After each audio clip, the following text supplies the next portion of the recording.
हर कन्या को विवाह करना आवश्यक है? आपका मन नहीं है? जी नहीं। क्यों? गुरुदेव, मेरे माता पिता कहना है कि मैं समाज को देख के मुझे विवाह करना जरूरी है। मतलब उन्हें लगता है कि समाज को देखते हुए तुम्हारा विवाह करना जरूरी, नहीं तो समाज जीने नहीं देगा। लेकिन मेरा उद्देश्य है कि मैं विवाह ना करूं, मैं आपके जैसे सेवा करूं। तो अभी मैं एक शिक्षक हूं, प्राइवेट इंग्लिश मीडियम स्कूल में पढ़ाती हूं और मैंने बीएड क्वालिफाइड किया है। अभी मेरी प्रिपेयरिंग चल रही है और मैं 30 से 40 बच्चों को कोचिंग भी पढ़ाती हूँ। लेकिन आपके आश्रम में आने के पश्चात मुझे ऐसा प्रतीत हुआ कि अब मुझे कोचिंग फ्री कर देना चाहिए, क्योंकि मेरे पास जो ज्ञान है और मैं उसी से सेवा पहले स्टार्ट करूं। सही है। तो कोचिंग पढ़ाया करो, बच्चों को थोड़ा निःशुल्क पढ़ाया करो। जी गुरुदेव, तो इसके लिए मुझे अपने कोचिंग में शास्त्र अध्ययन भी रखना है। तो इसके लिए मुझे आपकी बहुत ज्यादा जरूरत है। मुझे ज्ञान देने वाला कोई नहीं है। कौन सा ज्ञान चाहिए बताओ? मुझे अपने बच्चों को कैसे गाइड करूं? जैसे अभी आपने आज की कथा में बताया कि सीबीएसई बोर्ड के बच्चे तो हैं, पढ़ते तो हैं, लेकिन संस्कार नहीं है। तो उनके अंदर संस्कार कैसे डालूं? शास्त्र अध्ययन का ज्ञान कैसे दूं? क्योंकि हमारे गुरु तो आप हैं और हम आपसे 10 सालों के बाद आपकी कथा सुने, 10 साल लगातार, तो जाके आज मिले। कन्हैया ने मुझे बुलाया तो आज मैं 7 से 8 दिन हो गया मुझे आए। मैंने हर जगह दर्शन किया, लेकिन जो चीज मैंने आपके यहाँ आके देखा, माँ की सेवा, भोजन जो आपके यहाँ चलता है, वो सब देख के मुझे ऐसा लगा कि सच में मैं जो अपनी मैया से कहती हूँ मुझे करना चाहिए। तो आप मेरी मैया को, मेरे बाबा को समझाइए कि विवाह ही सब कुछ नहीं होता। मैं अपने पैरों पे खड़ा रह के समाज की सेवा कर सकती हूँ। बिल्कुल कर सकते हैं, सही है। तो गुरुदेव, मुझे विवाह करना चाहिए, माँ पापा की बात माननी चाहिए या कितनी फिर? बहन हो आप? 3 बहन हो और मेरे भ्राता 2 हैं। देखो, आपका विचार अच्छा है कि समाज सेवा करना चाहिए, लेकिन आपको आपके मन पर भरोसा है? यस जी गुरुजी। सुनो, मन आज तो चलो ठीक है, कल को मन यदि भटका तो यदि आप अपने मन को सदा कंट्रोल कर सकें, अपने मन पर आप हावी हो सकें, तो फिर ठीक है, आप समाज की सेवा करिए। समाज की सेवा तो सबसे बेस्ट, इससे बढ़िया कोई काम नहीं हो सकता, लोक परलोक दोनों के लिए। तो गुरुजी, आपके यहाँ गुरुकुल है, तो आपने गुरुकुल में कन्याओं का स्थान क्यों नहीं दिया? इसलिए तो आज ही कथा में बोले कि हम एक विद्यालय बना रहे हैं जहाँ बेटियां भी पढ़ेंगी और बेटे भी पढ़ेंगे। तो और आप साथ जुड़े रहना, तो आपको ही वहाँ पढ़ाने के लिए हम नियुक्त करेंगे कि आप पढ़ाना, ठीक है? तब तक और आप अपना अध्ययन मजबूत करो। तो गुरुदेव, अभी मतलब कि मुझे क्या करना चाहिए? क्योंकि माँ बाबा बहुत ही जोरों से बच्चों को कोचिंग के दौरान कथा में जो हम अच्छी अच्छी बातें बताते हैं, आप थोड़ा भगवत गीता पढ़ना स्टार्ट करो। गुरुजी, हम भगवत गीता भी पढ़ते हैं, फिर वही अच्छी अच्छी बातें अपने बच्चों को बताओ। तो शिक्षा के साथ संस्कार तब बनेगा जब आप बच्चों को भारतीय प्राचीन भारत के विषय में बताओगे कि हमारे भारत में क्या था। धर्म सबसे पहली आवश्यकता है। बच्चों को ये पढ़ाया जाए कि बेटा धर्म किसे कहते हैं। यदि 2 चीजें पढ़ाई गई कि धर्म किसे कहते हैं और अधर्म किसे कहते हैं, आज बच्चों को पूछा जाए, यहाँ बैठे लोगों से पूछा जाए कि बताओ धर्म किसे कहते हैं और अधर्म किसे कहते हैं, बहुत सारे लोगों को पता ही नहीं कि धर्म क्या है और अधर्म क्या है।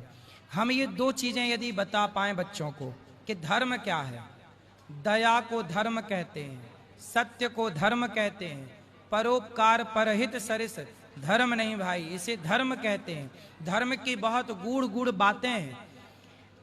धर्म किसे कहते हैं? जैसे आप और मेरे बीच में कौन है?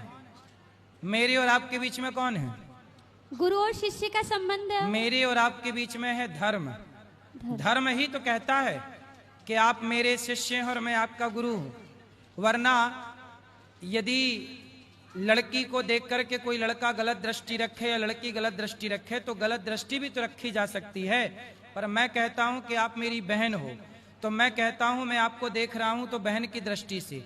ये कौन करवा रहा है मेरे से ये काम? मेरे भीतर का धर्म। मेरे भीतर का धर्म ही है जो हर स्त्री को माँ, बहन और बेटी के रूप में देखने के लिए विवश करता है। यदि धर्म मर जाए किसी का, तो रावण ने सीता मैया को देखा तो था। सीता तो जगत की माता थी, जगत जननी थी, पर जगत की माता को भी, सीता माता को भी रावण ने गलत नजर से देखा, क्योंकि रावण का धर्म मर चुका था। यदि धर्म जिंदा होता तो रावण किसी स्त्री को, पराई स्त्री को गलत दृष्टि से देखता ही क्यों? दुर्योधन का धर्म जिंदा होता तो भरी सभा में नारी के कपड़े उतारता ही क्यों? इसलिए मूल बात है धर्म को जानना। आज ना हमारे देश में एक बहुत बड़ी विडंबना, हमारा देश पता है क्या है? धर्म निरपेक्ष। निरपेक्ष का मतलब क्या हुआ? जीरो नहीं, सभी धर्मों को मानने वाला नहीं। निरपेक्ष का मतलब होता है सापेक्ष, और सापेक्ष का उल्टा निरपेक्ष। निरपेक्ष का मतलब होता है कि आप धार्मिक नहीं हैं। जी गुरुदेव। आप धार्मिक क्यों भैया? क्या किसी लड़की को बहन के रूप में देखना, क्या ये धर्म नहीं है? यही तो धर्म है। रावण के भीतर धर्म होता तो क्यों देखता? जी गुरुदेव। आज तुम कह रहे हो धर्म निरपेक्ष, धर्म निरपेक्ष बन गया तभी तो बलात्कार हो रहे हैं। धर्म सापेक्ष होता तो बलात्कार क्यों होता? लोगों को पता होता कि बेटा किसी लड़की को देखना गलत है। अब धर्म का पाठ है ही नहीं, धर्म निरपेक्ष निरपेक्ष चिल्ला रहे हैं लोग। धर्म जब है ही नहीं तो धर्म का आचरण करेगा कौन? फिर बेटा अपने बाप के साथ धर्म नहीं कर रहा है, फिर बेटा अपने माँ बाप के साथ धर्म नहीं कर रहा है, पत्नी अपने पति के साथ धर्म नहीं कर रही है, पति अपने पत्नी के टुकड़े करके कुकर में पका रहा है, पत्नियां पति को मार मार के ड्रम में पैक कर रही हैं। क्यों? क्योंकि धर्म नहीं है। अब और लिख लो धर्म निरपेक्ष। धर्म निरपेक्ष, ये देश कभी धर्म निरपेक्ष, तुम्हारे पूर्वज देख रहे होंगे तो रो रहे होंगे कि राम राम, जिस देश में राम हुए, जिस देश में कृष्ण हुए, काय के लिए आए? धर्म संस्थापनार्थाय संभवामि युगे युगे। जिस देश में राम कृष्ण धर्म की स्थापना करने प्रकट हुए, आज वो देश कह रहा कि हम धर्म निरपेक्ष हैं। धर्म निरपेक्ष का मतलब है धर्म से शून्य हो जाना, धर्म को भूल जाना। पर्याय समझो ना आप, उल्टा, दिन का उल्टा रात। धर्म सापेक्ष, धर्म सापेक्ष का मतलब है धर्म युक्त। अब जैसे धर्मयुक्त मैं, आप धर्मयुक्त हैं, और धर्मयुक्त का उल्टा क्या हुआ? धर्म निरपेक्ष। उल्टा मतलब धर्म है और धर्म नहीं है। दिन का उल्टा रात, ऐसे सापेक्ष का उल्टा निरपेक्ष, सापेक्ष का उल्टा निरपेक्ष। हाँ, अब इतनी सी बात लोगों को समझ में नहीं आई कि धर्म निरपेक्ष शब्द जोड़ करके कितनी बड़ी हानि कर दी इस देश में। क्यों नहीं है भैया धर्म निरपेक्ष? हम क्यों लिखें? हम तो धर्म सापेक्ष हैं, हमारे अंदर धर्म है, इसलिए ना माताओं की सेवा कर रहे हैं। धर्म निरपेक्ष होते तो कोई किसकी माँ की सेवा क्यों करता? जी गुरुदेव। सोचिए, हमारे देश में इतने पढ़े लिखे लोग हैं लेकिन ऐसी मूर्खतापूर्ण बातें कर रहे हैं, निरपेक्ष शब्द का प्रयोग कर रहे हैं, बोले धर्म निरपेक्ष है। अरे जो लोग कहते हैं ना सभी धर्म, नहीं, निरपेक्ष शब्द का गूगल में जाके अर्थ करिए, निरपेक्ष शब्द के आप अर्थ ढूंढिए क्या है। निरपेक्ष का मतलब क्या होता है? मतलब कुछ भी चल रहा है। किंतु गुरुदेव पुस्तकों में बताया जाता है धर्म निरपेक्ष का मतलब कि हमारे यहाँ किसी धर्मों को नहीं देखा जाता, सबको एक समान देखा जाता है। एक समान, एक समान तो ठीक है, फिर जिस दृष्टि से पत्नी को देखते हो उसी दृष्टि से एक समान माँ को देख लो।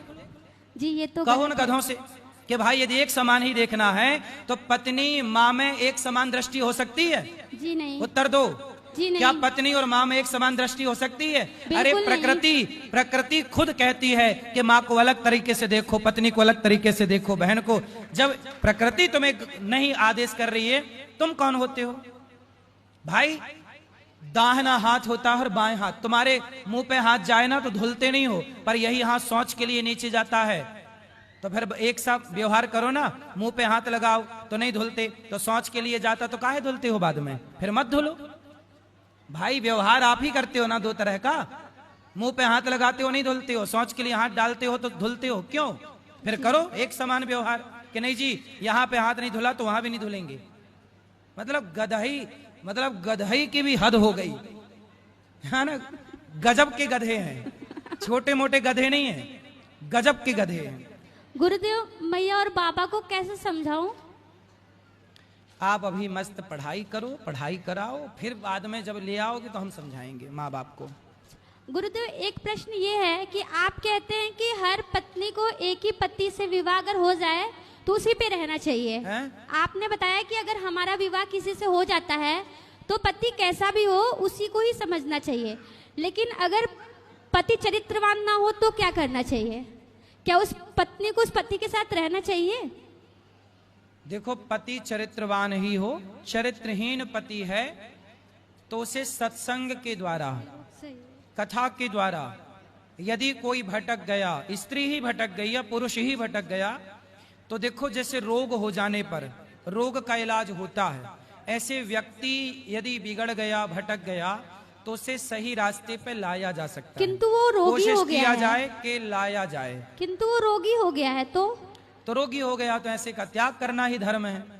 तो उस लड़की को दूसरा विवाह करना चाहिए। नहीं, दूसरा विवाह नहीं, भगवत चिंतन में रहना चाहिए। मीराबाई ने भगवान को अपना माना। जैसे कि आज उसका विवाह हुआ, उसके एक हफ्ते बाद उसे सब कुछ पता चला, तो उसे क्या करना चाहिए?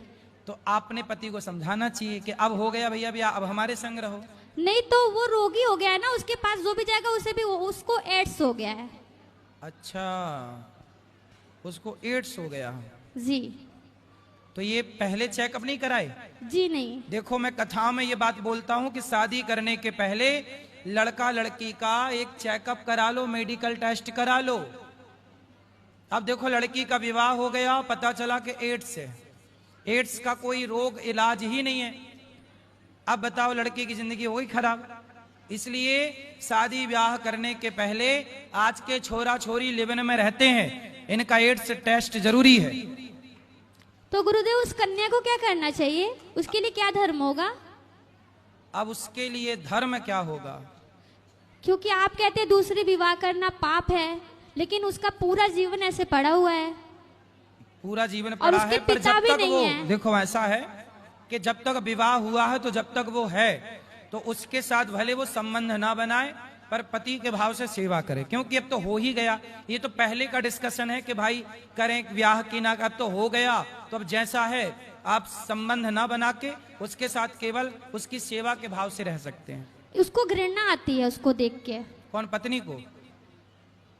अच्छा, उसे हुआ कैसे? आजकल एड्स ऐसे भी तो हो सकता है ना कि किसी का ब्लड चढ़ गया, धोखे से ब्लड आ गया तो भी हो जाता। जरूरी नहीं है कि वो किसी के साथ संबंध बनाया हो तो ही एड्स हुआ हो। डॉक्टर का कहना है कि बहुत ज्यादा मतलब इनका रिलेशन शिफ्टिंग हुआ इसलिए। हाँ, तो यही कारण होता है इसका, बीमारी का। तो चलो, ऐसे ये सब पहले चेक करना चाहिए। बेटी का विवाह मजाक नहीं है। पानी पियो छान के, विवाह करो जान के, बहुत पड़ताल करनी चाहिए। गुरुदेव, बेटी के कन्या विवाह को क्या करना चाहिए? उसे दूसरा विवाह करना चाहिए? सनातन धर्म दूसरे विवाह की इजाजत नहीं देता। आगे हरी इच्छा है, जो उसे अच्छा लगे, जो रास्ता उस अच्छे रास्ते पर चले, बस वो सुखी रहे, ऐसा कार्य करे।